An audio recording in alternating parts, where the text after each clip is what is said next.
Bismillahirrahmanirrahim. Assalamualaikum. Selamat sejahtera kepada semua anak-anak yang sedang mengikuti pembelajaran di rumah. InsyaAllah hari ini kita akan teruskan kelas matematik kita dengan pembelajaran dengan topik yang baru, iaitu kita nak melihat di sini apakah nilai tempat dan nilai digit bagi sesuatu nombor. Okey anak-anak, cikgu harap anak-anak dah bersedia. Okey, mari kita mulakan pelajaran kita pada hari ini. Okey, kita lihat di sini. Okey, ini yang dah cikgu sebutkan tadi. Ini ialah yang akan kita pelajari pada hari ini. Jadi, kita nak tahu apakah nilai tempat. Okey, nilai tempat bagi nombor ialah kedudukan digit dalam sesuatu nombor.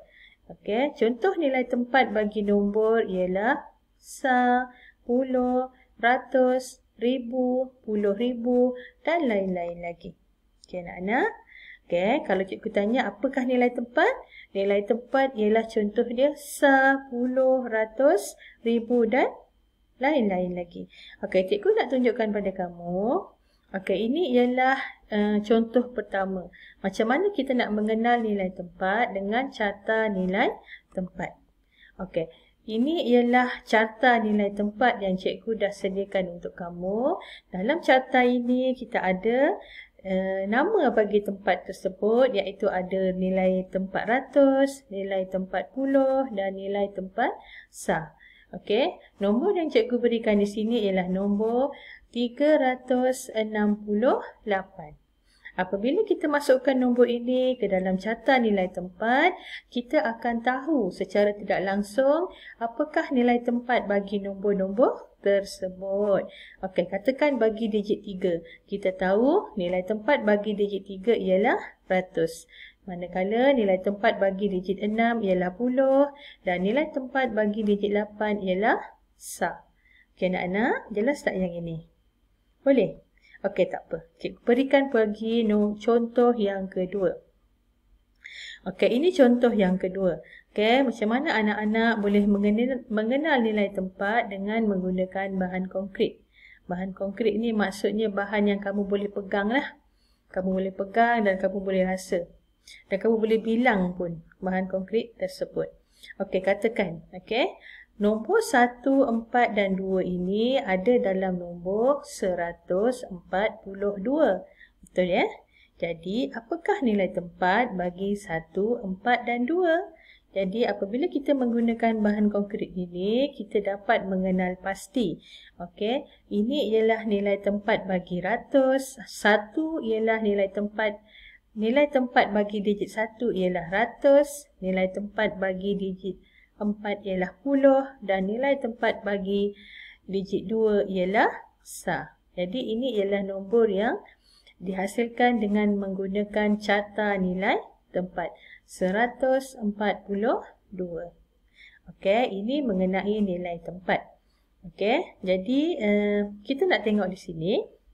Okey, mari kita cuba buat latih tubi mengenal nilai tempat. Okey, dah sedia tak? Cikgu harap kamu boleh cuba buat latih tubi ni bersama cikgu untuk kita lebih mahir mengenal pasti nilai tempat bagi nombor. Cikgu sediakan di sini siap-siap. Ini ialah carta nilai tempat.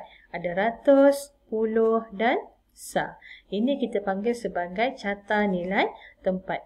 Okey, kita tengok nombor yang pertama. Nombor yang pertama ialah nombor 149 ataupun kita sebut dia 149. Katakan cikgu gariskan nombor 9. Okey, jadi cikgu tanya kamu, apakah nilai tempat bagi digit 9 ini? Maka kita akan tengok di sini. Kita masukkan nombor 1, 4 dan 9 dalam carta nilai tempat. Jadi kita akan dapat jawapannya. Nilai tempat bagi digit 9 ialah sa. Boleh anak-anak? Okey, kita tengok pula contoh yang kedua. 376. Okey, digit yang cikgu gariskan ini ialah digit 3. Jadi, apakah nilai tempat bagi digit 3? Okey, kita masukkan pula nombor 376 dalam carta nilai tempat. Jadi kita akan tahu bahawa nilai tempat bagi digit 3 ialah Seterusnya kita ada 594. Dan digit 9 ini cikgu gariskan. Okey, apakah nilai tempat bagi digit 9? Okey, kita masukkan nombor ini. 5, 9 dan 4. Jadi, dari sini kita dapat kenal pasti bahawa digit 9 ini berada pada nilai tempat 10. Okey, anak-anak, kita teruskan lagi. Nombor yang seterusnya ialah 482. Dan kamu lihat di sini, cikgu gariskan nombor 4. Okey, nombor 4. Apakah nilai tempat bagi nombor 4? Nilai tempat bagi nombor 4 semestinya ialah 100. Okey, anak-anak, tengok sini. Betul kan? Dan yang terakhir, nombor yang terakhir cikgu ada di sini ialah 835. Dan cikgu gariskan digit 5 di sini.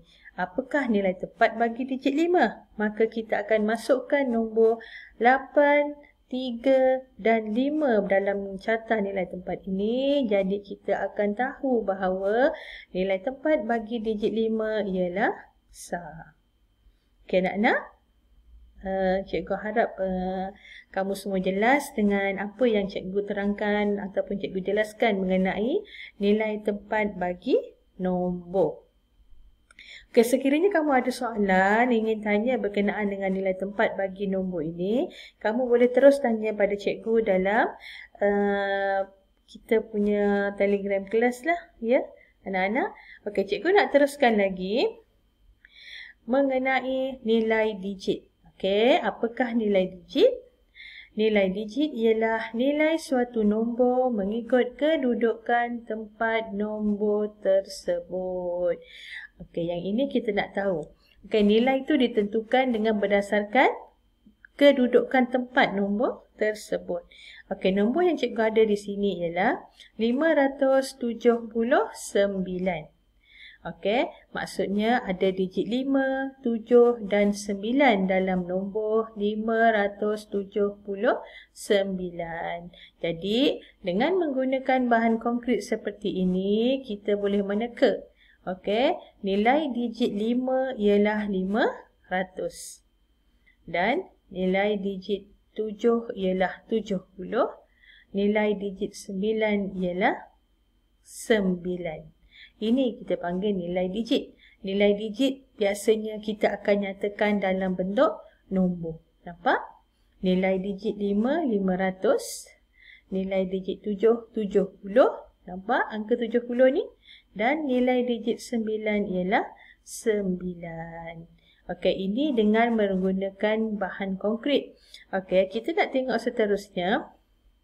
Okey, bagaimana dengan menggunakan carta nilai tempat ini, kita juga boleh menentukan nilai digit. Nilai digit ni maksudnya dengan berdasarkan nilai tempat yang kita dah tahu tadi, ia berkaitan untuk kita tentukan nilai digitnya pula. Macam tadi, nombornya ialah 149. Jadi, kita tahu nilai digitnya ialah 9. Okey, sah nilai dia 9.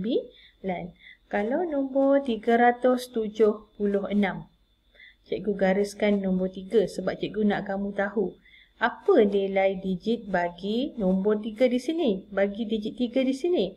Jawapannya ialah bila kita letak dia dekat nilai tempat ratus, maka automatik kita tahu nilai digitnya mestilah 300. Kita tulis nombor nilai digit tersebut 300.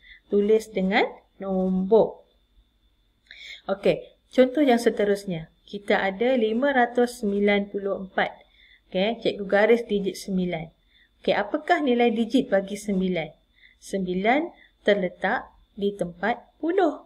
Jadi automatik dia akan jadi nombor 90. Ini nombornya. Ini nilai digitnya. Okey, anak-anak. Kemudian kita ada nombor 482. Digit 4 cikgu garis kat sini.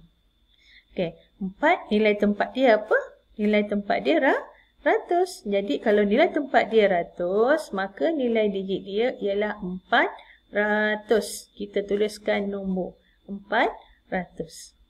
Dan yang terakhir, kalau cikgu gariskan digit 5 ini, kita tahu digit 5 ni nilai tempat dia ialah sah. Jadi, bila kita tuliskan nilai digit, kita tahu nilai dia ialah 5 sahaja. Kita tuliskan nombor 5 sahaja. Okey anak-anak? Okey, ini ialah nilai digit. Nilai digit maksudnya nilai yang kita nyatakan dalam bentuk nombor. Okey, kita tak sebut dia sah. Kita sebut nombor dia 9. Kalau dia berada di nilai tempat ratus, kita tuliskan nombornya. Berapa ratus nombor tersebut. Okey? Okey. Okey, sekarang ni kita nak sampai kepada penghujung untuk sesi penerangan cikgu ni. Okey, kesimpulan bagi pelajaran kita pada hari ini. Okey, berdasarkan carta nilai tempat dan nilai digit di bawah, okey, kita boleh rumuskan bahawa nilai tempat dan nilai digit bagi suatu nombor adalah berbeza mengikut kedudukan setiap nombor. Kamu lihat contoh yang cikgu beri ni. Ini ialah jadual nilai tempat dan nilai digit. Kamu boleh bezakan sekarang. Okey. Nombor yang diberi ialah 257. 257. Nilai tempatnya 10. Jadi nilai digitnya 50. Okey, kamu boleh bezakan kan? Kalau 308, cikgu garis nombor 8 ni. Apa nilai tempat bagi nombor 8 ni? Sah. Apa pula nilai digit dia? 8. Okey. Kemudian nombor yang seterusnya 649 ataupun 649. Kita ada di sini 6. Digit 6 ni nilai tempatnya ialah ratus. Kemudian nilai digitnya kita tulis 600. Kita tulis dengan nombor dia. Kemudian 913. Okey, cikgu gariskan digit 1 ni. Cikgu nak tahu digit 1 ni apa nilai tempat dia? 10. Kalau nilai tempat dia 10, maka nilai digitnya ialah 10. Okey anak-anak, cikgu harap kamu mendapat penerangan yang jelas. Jadi, setakat ini dahululah pembelajaran kita pada hari ini. Cikgu nak ucapkan terima kasih mengikuti pembelajaran matematik bersama cikgu. Selamat belajar dan jumpa lagi insya-Allah pada kelas kita pada minggu hadapan. Okey anak-anak. Okey, assalamualaikum.